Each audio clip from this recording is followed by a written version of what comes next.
There exists a distinction so profound that missing it has led countless seekers down paths that never fulfill their deepest longings. This distinction lies hidden in plain sight within one of the most quoted spiritual teachings of our time. When someone first encounters the phrase, "feeling is the secret," the immediate interpretation often involves emotions: joy, excitement, gratitude, love. But what if that interpretation, though well-intentioned, has been the very obstacle preventing manifestation from becoming reality? In the lessons learned from reading the works of Neville Goddard, this distinction is not a minor detail but the entire foundation. Understanding it transforms everything. How many times has someone tried to manufacture positive emotions, hoping that feeling happy or excited would somehow shift their external circumstances? The effort becomes exhausting because emotions are reactions, not causes. They rise and fall like waves, influenced by what appears to be happening in the outer world. True feeling, as Neville taught, is something entirely different. It is the inner conviction of being, the acceptance of a state as already accomplished. It does not fluctuate with circumstances because it exists prior to them. This is not about emotional intensity but about silent, unwavering assumption. The confusion between emotion and feeling has created a spiritual bypass where people chase emotional highs while their actual state of consciousness remains unchanged. Someone might feel excited about a desire for a few moments, then return to their habitual state of lack or worry. That excitement was genuine, but it was not the feeling Neville spoke of. The feeling he referred to is the sense of already being the person who has what is desired. It is a quiet knowing, a settled acceptance, an identity shift. When this is understood, the entire approach to manifestation shifts from effort to naturalness. In the lessons learned from reading the works of Neville Goddard, there is a consistent emphasis on living from the end rather than toward it. Living from the end means occupying the state of the wish fulfilled, not emotionally celebrating its future arrival. If someone desires abundance, the true feeling is not excitement about money coming, but the calm naturalness of already being abundant.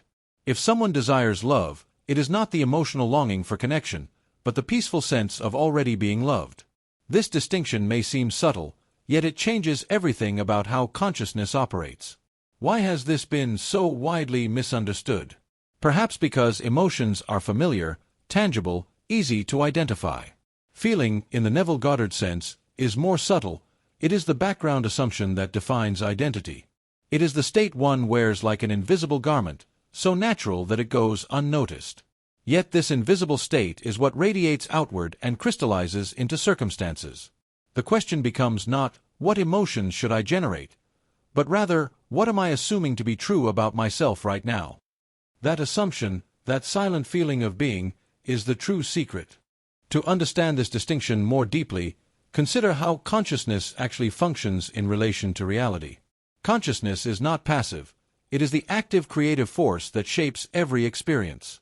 In quantum physics, researchers like Greg Braden have explored how observation collapses potential into actual experience. Similarly, in the spiritual realm, the state of consciousness one inhabits determines what manifests. Emotion is a response to what is observed, but the feeling Neville described is the lens through which observation occurs. It is the filter that determines what becomes visible in the first place. When someone approaches manifestation through emotion, they are trying to work backward. They see lack and attempt to feel abundance emotionally. They experience loneliness and try to generate feelings of love. But this approach keeps them anchored in the very state they wish to transcend. True transformation happens when the state itself shifts, not the emotional reaction to the state. The person who has truly assumed a new state does not need to convince themselves emotionally. They simply are. Their inner conversations, their self-concept, their silent assumptions all align with the reality they claim as their own. This is why repetitive affirmations accompanied by forced positive emotions often fail to produce results. The words and emotions may be positive, but if the underlying state remains unchanged, nothing shifts. Someone might affirm, "I am wealthy," with great enthusiasm, yet internally still identify as someone struggling with money. The emotion is surface. The feeling, the actual state of consciousness, is what creates. Neville taught that imagination, when felt as real, creates reality. That phrase, "felt as real," does not mean emotionally excited. It means accepted as true, assumed as fact, lived from as identity. What would change if someone truly grasped this? Instead of chasing emotional states throughout the day, They would focus on the quiet assumption they carry about themselves. Instead of trying to feel good about a desire, they would simply accept its fulfillment as already accomplished within consciousness. This does not mean denying current circumstances or suppressing genuine emotions. It means recognizing that circumstances are effects, not causes, and that the true cause lies in the state of consciousness one occupies. From that recognition, natural transformation becomes possible.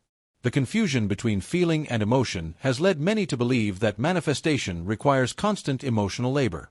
They think they must maintain high vibrations, chase joy, avoid negative feelings at all costs.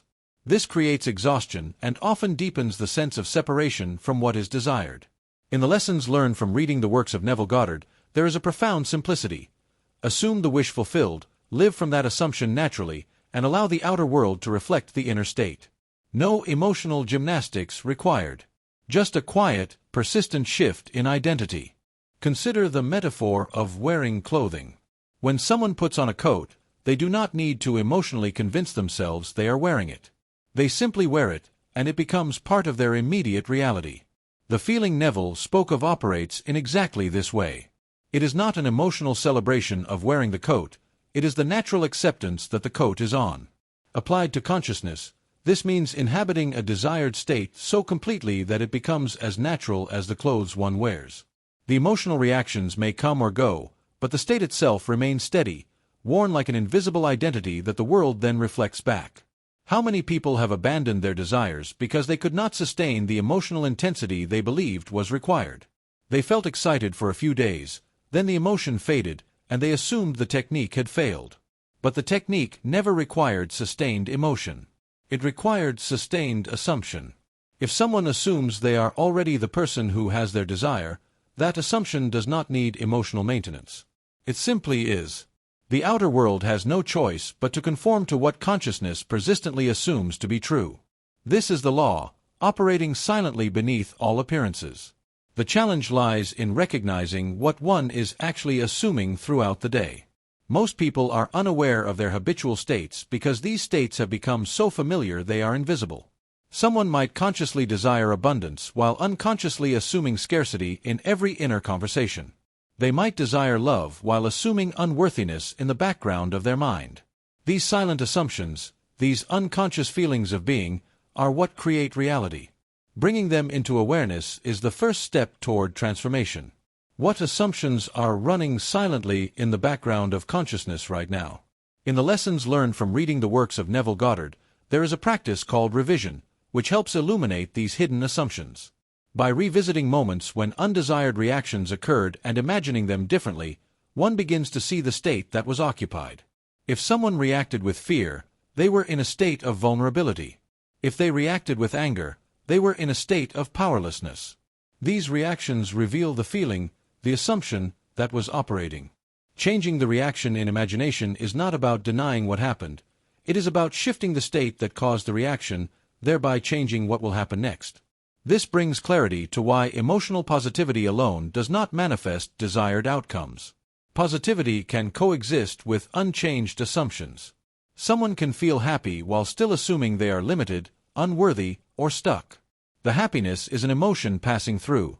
The limitation is a state being lived from. True transformation requires identifying and shifting the state itself. When the state shifts, emotions naturally align with it, but the state comes first. The feeling of being is the foundation. Emotion is the surface weather that changes with the wind. In Proverbs chapter 23, verse 7, there is a statement that has been quoted countless times, yet rarely understood in its full depth. As a man thinks in his heart, so is he. The word heart here is not referring to emotional sentiment or fleeting feelings of happiness or sadness. It refers to the innermost consciousness, the seat of assumption, the silent place where identity is formed. When this verse says, thinks in his heart, it points to the deeply held beliefs and assumptions that define who someone believes themselves to be. This is not surface-level thinking or temporary emotion. It is the foundational state of being. The phrase, so is he, confirms that external reality is a direct reflection of this inner state. Not of emotions that come and go, but of the persistent assumption held in consciousness. In the lessons learned from reading the works of Neville Goddard, this biblical truth is expanded into practical application. Neville taught that what someone assumes to be true about themselves in the hidden depths of consciousness will inevitably manifest as their lived experience. The outer world is not separate from the inner world. It is the inner world pushed out, made visible, given form. How many times has someone struggled with circumstances that seem unchangeable, unaware that those circumstances are reflections of a state being unconsciously maintained? The biblical wisdom is clear. Change what is held in the heart, the silent assumption, the feeling of being, and the outer expression must change. This is not about willpower or emotional manipulation. It is about recognizing that consciousness is the only reality, and everything else is its shadow.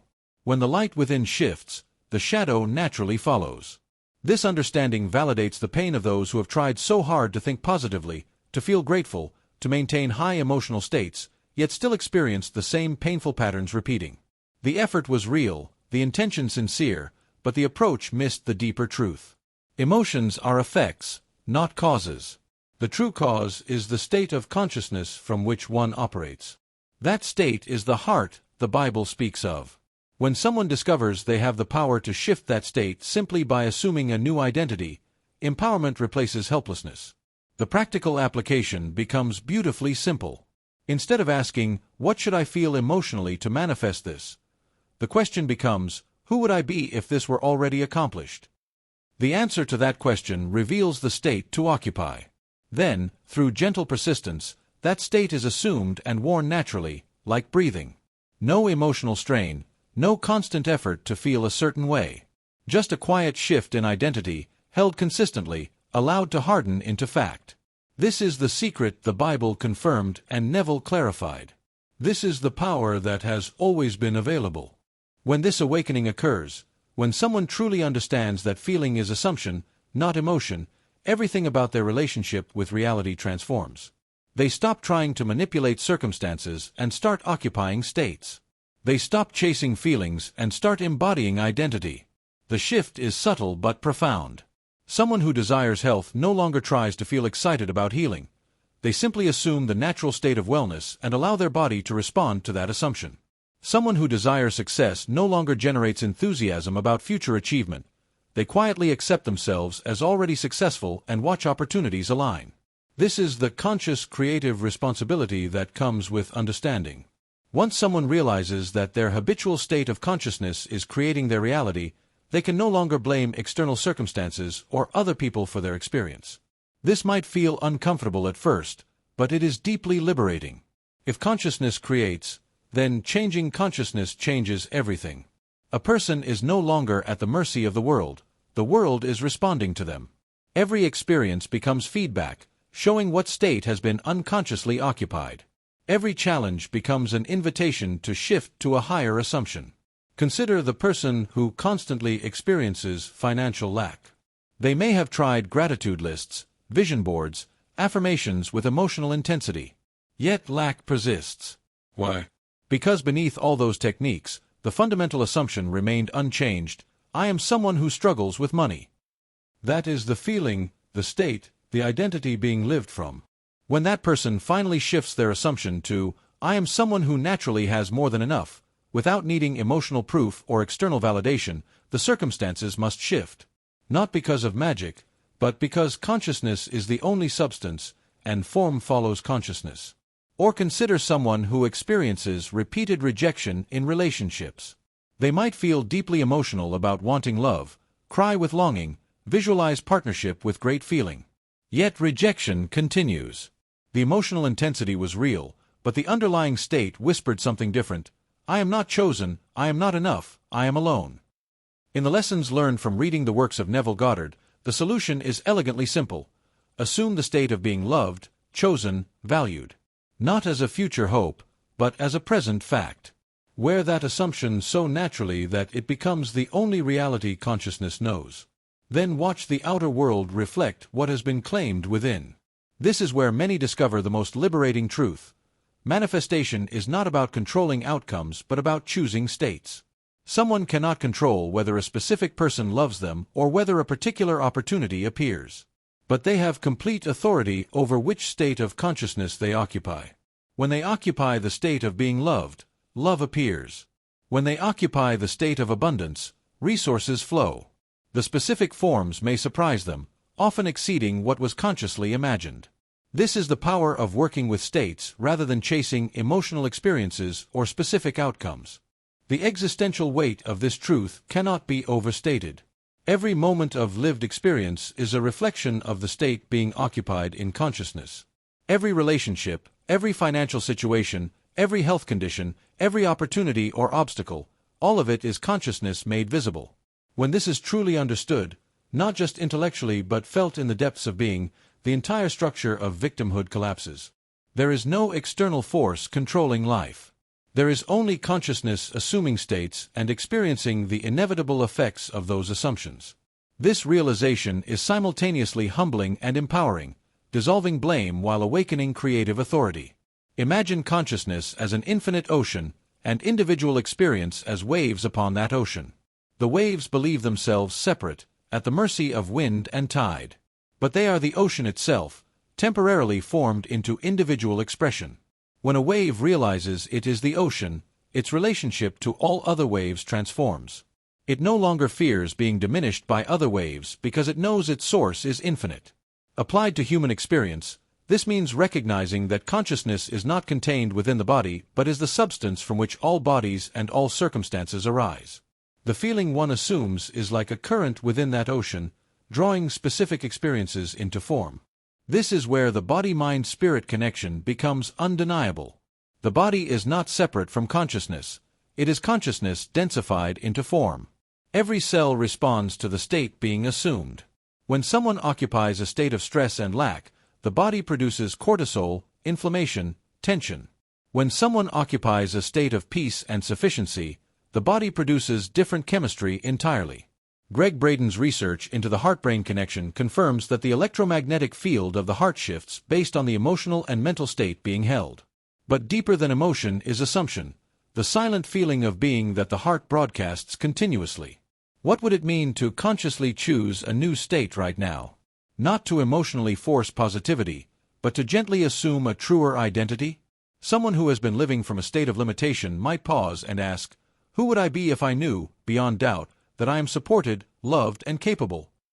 The answer to that question is not found in emotion, but in a quiet shift of self-concept. That shift can happen in an instant. It does not require years of therapy or countless techniques. It requires only the willingness to let go of the old assumption and put on the new one, like changing clothes.